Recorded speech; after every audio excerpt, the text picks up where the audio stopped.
Good morning, everybody. Lee Brower here, and welcome to this week's edition of Meaningful Monday. I am grateful to be here, and I am glad to be here. Can I ask you a question?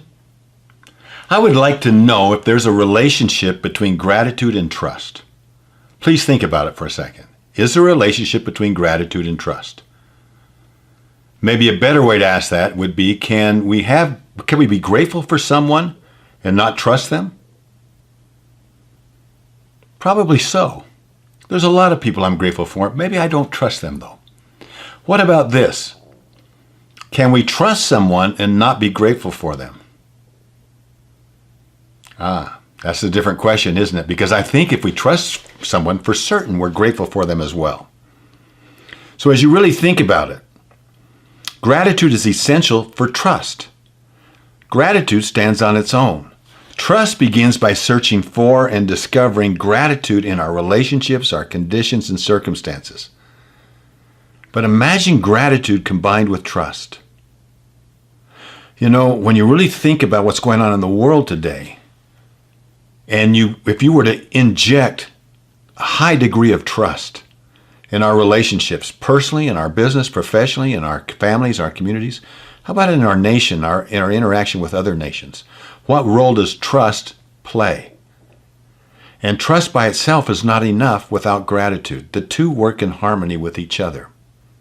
You know, Stephen R. Covey said, "We see the world not as it is, but as we are, or as we're conditioned to see it." So what he's really saying is that it starts with us. So as in leadership, if we're to expand our leadership, it begins with us. We can't be a leader of others till we're a leader of ourselves. Just because we have stripes on our shoulder doesn't make us a leader. We don't need a title to make us a leader. We're all leaders. And as such, it's the same way with trust. As we trust others, it elevates their trust in us. So in reading this book, Smart Trust, by Stephen M.R. Covey and Greg Link, I actually asked them the question, which drives which? I had a chance to read this pre-edition, this Advanced Uncorrected Proof. And a tremendous amount of insight came out of that discussion. And one of the questions is how do we elevate trust? How do I create more trust in myself and in others? So answer two questions. Do you trust yourself? And do you give others a person they can trust? See, self-trust not only reflects our worthiness to be trusted, it also affects the way we see and interact with others, and reciprocally, how others see and interact with us. I remember a conversation with a man that I had a long time ago, and things were going awful. He was really in a mess. He was spiraling in his business. He was spiraling at home. And the whole problem is he was laying blame on everybody else. He said he didn't trust anybody. But as we started talking, and we were talking in a group, and we started talking about the power of trust, a little later he pulled me aside and he said, "The problem is I don't trust myself. And that is what I'm projecting onto others. It's hard for me to see others as trustworthy when I'm not." It's like I said, to receive trust, you must give trust. Well, imagine this man as he elevates his trust.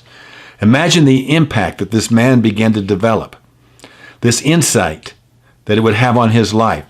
Just think of the difference it would make if he had the confidence that he could trust himself, if he knew he could make and keep promises to himself and to others, if he knew he could act based upon his principles and values instead of reacting to moods or circumstances, if he knew he could be honest and comfortable in his own transparency, and if he had developed the knowledge and the skills to be competent along with a track record that would validate his confidence. You see, trust is built from credibility. Credibility is built from the relationship between character and competence. You need both, and it's with character and with competence that it gives us the confidence to attract others to us, to allow ourselves to be trustworthy ourselves. Now, I'm making a commitment this week. I'm going to challenge you to make the same commitment. I am not trustworthy when it comes to honoring all of my commitments. I make small commitments, I overcommit, and I don't hit the target. And here's what I'm going to do better, and I'm going to challenge you to do better. First of all, I'm going to write down this week every commitment I make.